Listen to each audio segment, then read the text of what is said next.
Hello friends, welcome to DC training Pratapgarh Uttar Pradesh. दोस्तों, केंद्र सरकार से हरी झंडी मिलने के बाद, जी हाँ दोस्तों, केंद्र के गृह मंत्रालय से ग्रीन सिग्नल मिलने के बाद केंद्र के शिक्षा मंत्री डॉक्टर रमेश पोखरियाल निशंक ने 15 अक्टूबर से स्कूलों को खोलने के आदेश जारी कर दिए हैं। लेकिन दोस्तों, नई गाइडलाइंस काफ़ी लचीली है। इसमें कहीं कोई बाध्यकारी बातें नहीं हैं, ना राज्य के स्तर पे, ना गार्जियन के स्तर पे, ना अभिभावक के स्तर पे। जहां अभिभावक का कंसेंट नेसेसरी है, वहीं बच्चों के लेवल पे भी टीचर एकदम इन्फोर्समेंट नहीं लगाएंगे। बच्चों को अटेंडेंस के लिए बिल्कुल बाध्य नहीं किया जाएगा और साथ ही साथ स्कूल में किसी भी प्रकार का आयोजन जिसमें मास गैदरिंग की बात हो, बिल्कुल नहीं होगा। तो दोस्तों, आते हैं, देखते हैं कि नई गाइडलाइंस क्या है। आखिरकार 15 अक्टूबर को वो घड़ी आ गई जब हमारे देश के शिक्षा मंत्री डॉक्टर रमेश पोखरियाल निशंक ने ये महसूस किया कि अब कोरोना का जो वैश्विक कहर है उस पे हम सक्षम हो गए हैं। इस अदृश्य बीमारी से लड़ने में हमने एहतियातन पुख्ता इंतज़ाम कर रखे हैं। ऐसी स्थिति में सुरक्षा के अलावा शिक्षा भी ज़रूरी है। दोस्तों, सुरक्षा और शिक्षा का बेहतर तालमेल हो, ये भी बहुत ही ज़रूरी है। शिक्षक हमारे सजग हों, सतर्क हों, साफ सुथरे तरीके से स्कूल में बच्चों को आपको कैसे बैठाने हैं, ये आपके मन में इम्प्रेशन होना चाहिए। बच्चों और बच्चों के बीच में कितनी दूरी करनी है, ये भी आपको बिल्कुल जानकारी होनी है। स्कूल में स्वीपर या सफाई कर्मचारी आते रहते हैं। डेली आपको स्कूल को साफ सफाई रखने हैं। स्कूल में बच्चे और बच्चों के बीच में दूरी होनी चाहिए, साफ सफाई रेगुलर मोड पे होनी चाहिए और हर समय एक अदृश्य बीमारी से लड़ने की इच्छा शक्ति भी होनी चाहिए। क्योंकि अब सारा का सारा दारोमदार हमारे शिक्षक भाई बहनों के ऊपर है कि वो विद्यालय जब खुल जाते हैं तो उनके ऊपर प्रेशर होगा, क्योंकि तमाम पृष्ठभूमि से बच्चे आएंगे। ऐसी स्थिति में उन्हें सजग होना होगा, सतर्क होना होगा, स्वच्छता के प्रति संवेदनशील होना पड़ेगा। अपने सारे स्टाफ को मोबाइल रखना होगा। हर एक स्टाफ की जिम्मेदारी बनती है कि हम कैसे अपने जो विद्यालय में स्वीपर हैं या सफाई कर्मचारी हैं, हम उनका कैसे सहयोग लें, क्योंकि ज़िंदगी एक सौगात है और इसमें हम सभी को सहयोग करना होगा, समन्वय बना के काम करना होगा। आते हैं, उस गाइडलाइंस को समझते हैं जिसके तहत सारे विद्यालय 15 अक्टूबर 2020 से खुलने हैं। बच्चों को कक्षाओं में आने के लिए बाध्य नहीं करेंगे। स्कूल मंत्रालय ने सुरक्षा व शैक्षणिक गतिविधियों को गाइडलाइन जारी किया। दोस्तों, बात करते हैं नई दिल्ली से यही कि स्कूलों और कोचिंग संस्थानों को 15 अक्टूबर के बाद से खोलने की तैयारियों के बीच शिक्षा मंत्रालय ने सोमवार को सुरक्षा और शैक्षणिक गतिविधियों को लेकर गाइडलाइन जारी कर दिया है। इसके तहत स्कूल किसी बच्चे को कक्षाओं में आने के लिए बाध्य नहीं करेंगे, ना ही उन पर उपस्थिति को लेकर किसी तरह का दबाव बनाया जाएगा। इतना ही नहीं, स्कूल खुलने के 2 से 3 हफ्ते तक बच्चों का कोई असेसमेंट टेस्ट भी नहीं लिया जाएगा। अभिभावकों की लिखित अनुमति के बाद ही बच्चों को स्कूल आने की अनुमति रहेगी। छात्र क्लासरूम या ऑनलाइन में से किसी एक विकल्प को चुनने के लिए स्वतंत्र रहेंगे। स्कूल खोलने को लेकर फैसला राज्यों पर छोड़ दिया गया है। कोरोना के बीच मार्च से ही बंद पड़े स्कूलों और कोचिंग संस्थानों को फिर से खोलने के लिए केंद्रीय शिक्षा मंत्री रमेश पोखरियाल निशंक ने कड़े सुरक्षा मानकों के तहत दिशा निर्देश जारी किए हैं। साथ ही राज्यों और स्कूलों को इसे अपने स्तर पर और प्रभावशाली बनाने की छूट भी दी है। स्कूलों को न सिर्फ कक्षाओं को साफ सुथरा रखना होगा, बल्कि पुस्तकालय, प्रयोगशाला, कैंटीन, पीने वाले पानी के टैंक और शौचालयों को भी स्वच्छ रखना होगा। स्कूलों को रेस्पॉन्स टीम जैसे emergency response team, general support team, hygienic inspection team आदि गठित करने का सुझाव दिया।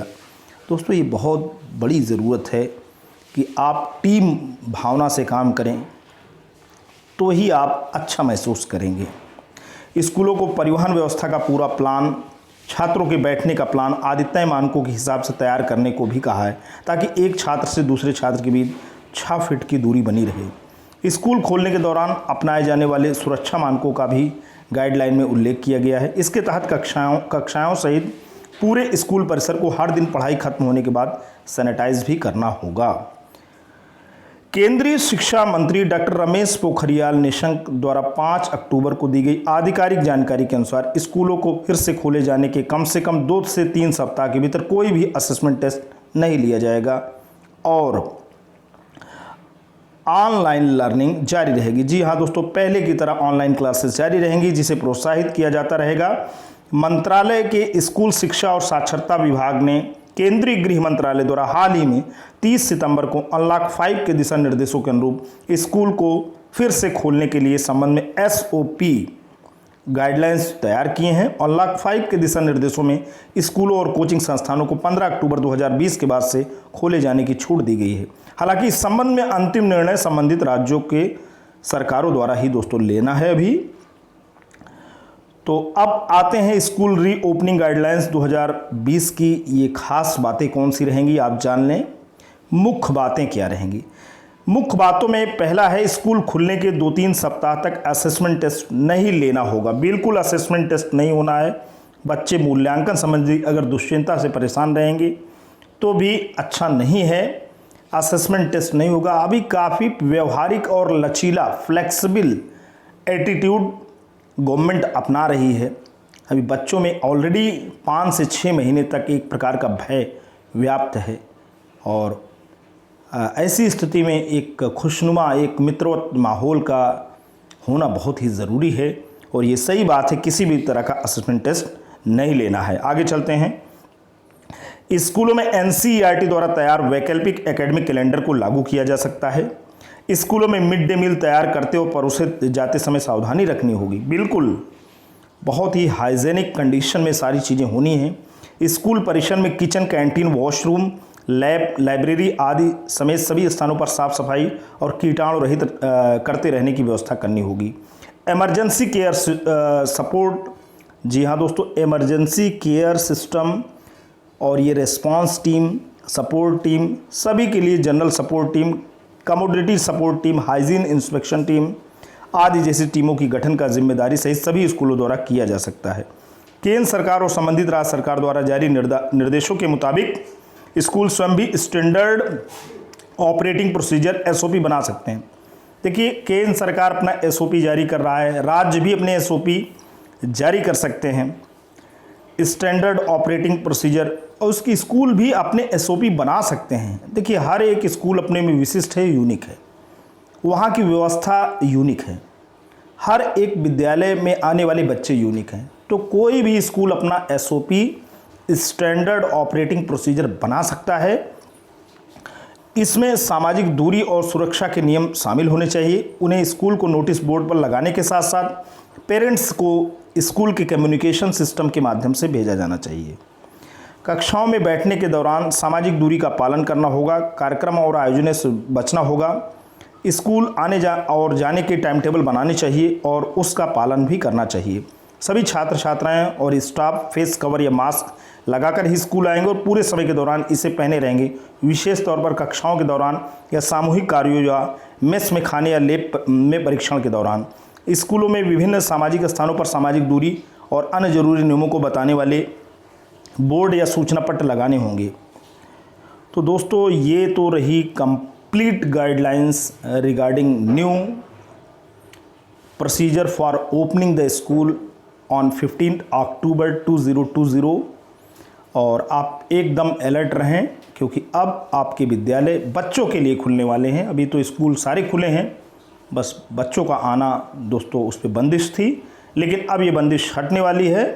लेकिन ऑनलाइन का भी मोड अवेलेबल है। अगर कोई बच्चा ऑनलाइन मोड से एजुकेशन लेना चाहता है तो उसके लिए स्कूल बाध्यकारी नहीं है। दोस्तों, आज के लिए इतना ही। वीडियो या इन्फॉर्मेशन आपको कैसा लगा? अगर आपको अच्छा लगा हो तो प्लीज़ इसे लाइक करना, चैनल पे कमेंट करना। लेकिन अगर आप DC ट्रेनिंग प्रतापगढ़ उत्तर प्रदेश के इस खूबसूरत यूट्यूब चैनल पर नए पहली बार विजिट करें तो प्लीज़ इसे सब्सक्राइब करें। जब भी आप सब्सक्राइब बटन प्रेस करते हैं, बराबर से एक बेल आइकन आता है, उसे प्रेस करें और चैनल को सब्सक्राइब करें। Thanks for watching and listening. This is जय प्रकाश दुबे साइनिंग ऑफ।